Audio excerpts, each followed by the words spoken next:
Hi everyone, my name is Gagan Chandra और आज का जो टॉपिक है वो काफ़ी इंटरेस्टिंग है। और टॉपिक का नाम है कि एक रिटेल इन्वेस्टर या एक लेमन इन्वेस्टर जब स्टॉक मार्केट में इंटर करता है तो जब वो स्टॉक चूज़ करता है तो उसे कौन सी चीज़ें पे ध्यान रखना चाहिए। क्योंकि एक रिटेल इन्वेस्टर एक एफएफआईज़ इन्वेस्टर से बिल्कुल डिफरेंट होता है। एफएफआईज़ इन्वेस्टर के पास या फंड मैनेजर के पास इतने सारे रिसोर्सेज होते हैं, उनके पास इतने इन्फॉर्मेशन होते हैं, तभी वो किसी स्टॉक को वो चूज़ करता है।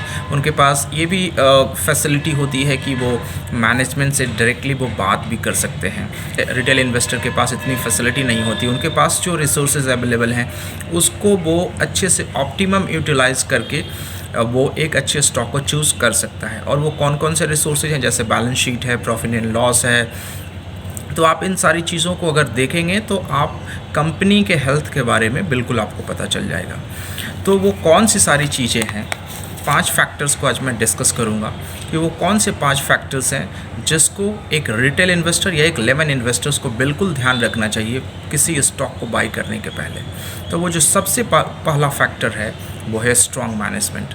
जब भी आप किसी कंपनी के स्टॉक को बाई करते हैं तो उसके लीडरशिप टीम को बिल्कुल ध्यान में रखें कि कंपनी का प्रमोटर कौन है, कंपनी को लीड कौन कर रहा है। जैसे मैं एक एग्जांपल देता हूँ, 1994 में जब ये एचडीएफसी बैंक लॉन्च हुई थी तो दीपक पारेख साहब ने आदित्य पुरी को एमडी बनाया था, मैनेजिंग डायरेक्टर बनाया था, और उन्होंने इस कंपनी को कहाँ से कहाँ तक मूव कर दिया।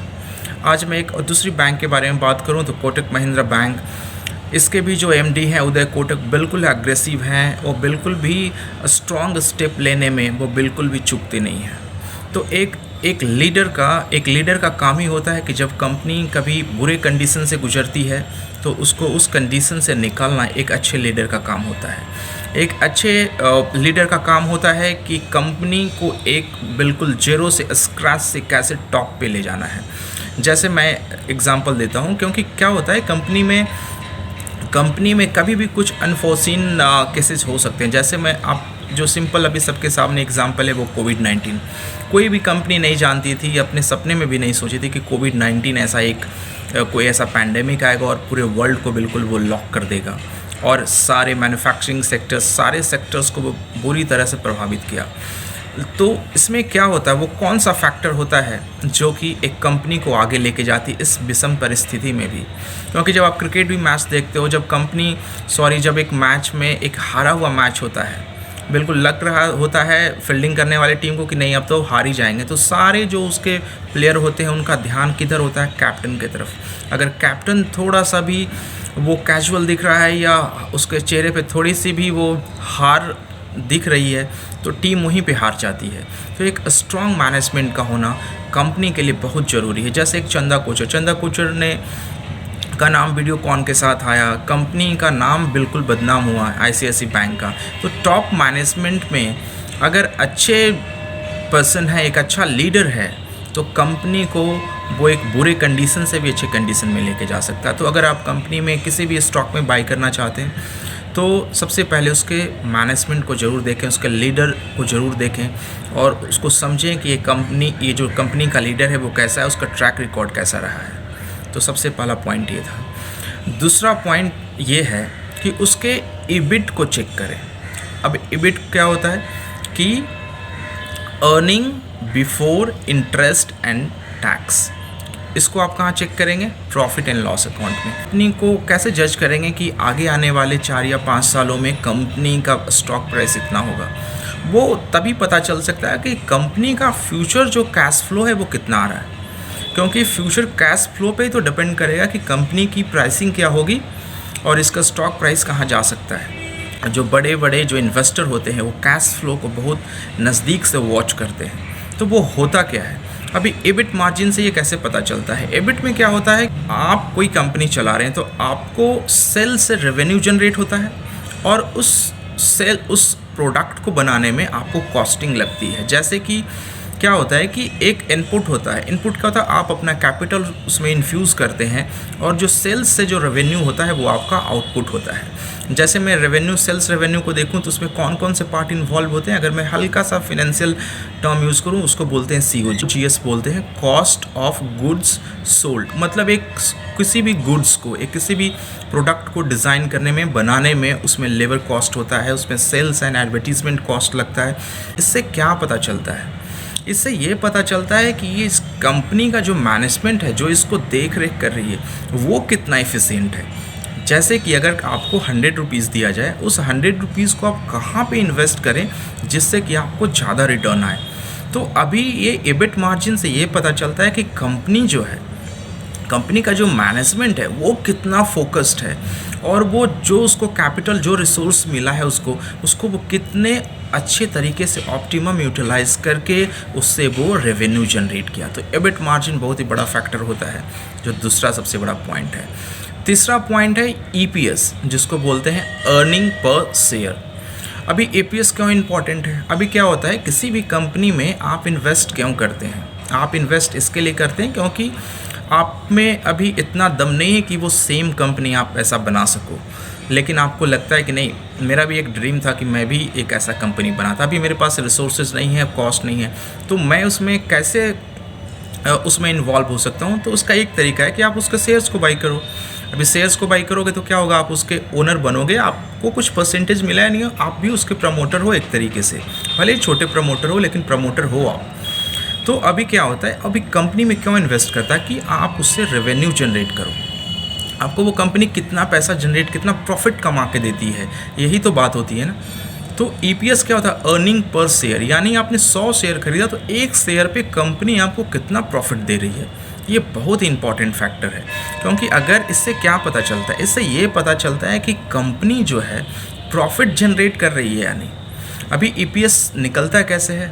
EPS का फॉर्मूला होता है कि नेट इनकम, सारे चीज़ों को डिडक्ट करने के बाद जो नेट इनकम आता है, माइनस डिविडेंड। कंपनी क्या करती है, कंपनी को जो प्रॉफिट होता है उस प्रॉफिट में से डिविडेंड वो डिक्लेयर करती है। तो जो नेट प्रॉफिट आया उसको डिविडेंड को माइनस करो और डिवाइड करो आप आउटस्टैंडिंग शेयर से या weighted average of the share से आप। लेकिन इसमें दो चीज़ों पे ध्यान देना है। इसमें पहला ध्यान देना है कि EPS कितना जनरेट हो रहा है, और दूसरा ध्यान देना है, इसमें एक और फैक्टर होता है डाइल्यूटेड EPS। अभी ये डाइल्यूटेड EPS क्या होता है, कंपनी क्या करती है, कभी कभी फंड को जनरेट करने के लिए वो कन्वर्टेबल बॉन्ड्स मार्केट में बेचती है। कन्वर्टेबल बॉन्ड्स क्या हुआ, या वारंट्स बेचती है। मतलब क्या हुआ, कंपनी को पैसे की ज़रूरत होती है तो वो वारंट्स बेचती है या वो कन्वर्टेबल बॉन्ड्स बेचती है। और क्या होता है, कंपनी एक ऐसा शर्त होता है, एक ऐसा नियम है जिसमें क्या होता है, ये जो बॉन्ड है ऑटोमेटिक वो शेयर्स में कन्वर्ट हो जाता है। तो अभी क्या है, पहले आप समझो कि एक कंपनी में 100 शेयर्स था, अभी किसी को वो कन्वर्टेबल बॉन्ड कंपनी ने सेल किया जो आपको पता नहीं है। अभी क्या होता है, जब अगले साल अगर उसकी मैच्योरिटी है तो वो जो 100 शेयर था, अभी समझो कि 10 शेयर वो कन्वर्ट हुआ। तो अभी जो प्रॉफिट आएगा, नेट इनकम आएगा डिविडेंड के बाद, जो प्रॉफिट जो डिस्ट्रीब्यूट होगा, पहले 100 जन में होता था, अभी वो 110 जन में होता है। तो आप प्लीज़ EPS को तो चेक करते हैं, साथ साथ उसके डाइल्यूटेड EPS को भी चेक करें। ये बहुत ही ईजिली अवेलेबल है, मनी कंट्रोल पे आप कहीं भी चेक कर सकते हो। तो आप EPS को चेक करना, साथ ही साथ डाइल्यूटेड EPS को भी चेक करना। वो इसका अगला जो पॉइंट है वो है रिजर्व एंड सरप्लस। रिजर्व और सरप्लस दिखता कहाँ है, ये दिखेगा आपको बैलेंस शीट में। शेयर होल्डिंग फंड के बाद आपको रिजर्व एंड सरप्लस मिलता है। रिजर्व एंड सरप्लस में क्या होता है, रिजर्व्स में क्या रहेगा, जैसे सपोज कंपनी जब IPO लॉन्च करती है तो उसका फेस वैल्यू 10 होता है, लेकिन कंपनी प्रीमियम पे सपोज 150 रुपये पे वो बेच रही है, यानी कि 140 रुपये का आपने प्रीमियम दिया। जो ये 140 रुपये है वो रिजर्व्स में जमा होता है। इससे कंपनी अपने बिजनेस को एक्सपैंड करती है। और साथ ही साथ जब कंपनी जब बिजनेस में इन्वॉल्व है, उससे जो जनरेट, सपोज 1000 रुपीज़ कंपनी ने कमाया, तो 1000 रुपीज़ में वो क्या करती है, 500 रुपया अपने बिजनेस को एक्सपैंड करने में लगाती है। और ये 500 रुपया जो रेस्ट है वो उससे वो डिविडेंड और जो भी प्रेफरेंस शेयर जिसके पास है उसको पहले पे करेगी, फिर डिविडेंड डिक्लेयर करती है और मतलब डिस्ट्रीब्यूट करती है अपने इन्वेस्टर्स के बीच में।